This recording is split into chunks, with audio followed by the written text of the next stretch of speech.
సాధారణంగా ఎలా ఉంటుందంటే పుట్టింటికి వెళ్ళేటప్పుడు ఆడవాళ్ళు మెట్టినింటిలో తాము పొందిన ఐశ్వర్యము ప్రకటనమయ్యేటట్టు పెడతారు.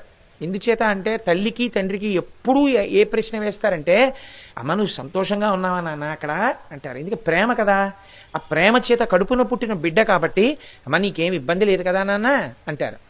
ఆ మాట అనవలసిన అవసరం లేకుండా ఎప్పుడు కనపడుతుంది? భర్తతో కలిసి వచ్చి ఎంతో సంతోషంగా ఇద్దరూ కలిసి లోపలికి వచ్చి ఎంతో సంతోషంగా మాట్లాడుకుంటూ పలకరించారనుకోండి, అసలు ఆ ప్రశ్న తల్లిదండ్రులు లేరు. అథవా ఆయన వెనకాల వస్తున్నాడు, ముందు ఈవిడ వచ్చింది అంటే పుట్టింట్లో చేయించిన నగలు కాకుండా అత్తవారింట్లో చాలా నగలు చేయించుకుని వేసుకుని వచ్చింది అనుకోండి, పుట్టింటి వారు సంతోషిస్తారు కదా, ఓ నా కూతురు చాలా గౌరవింపబడుతోందనమాట అని సంతోషిస్తారు. అలా కాకుండా వచ్చిందనుకోండి, కలుక్కుమంటుంది పుట్టినింటి వారి హృదయం. దక్షుడు తనని అవమానించచ్చు, కానీ దక్షుడి మనసు తానింత ప్రేమగా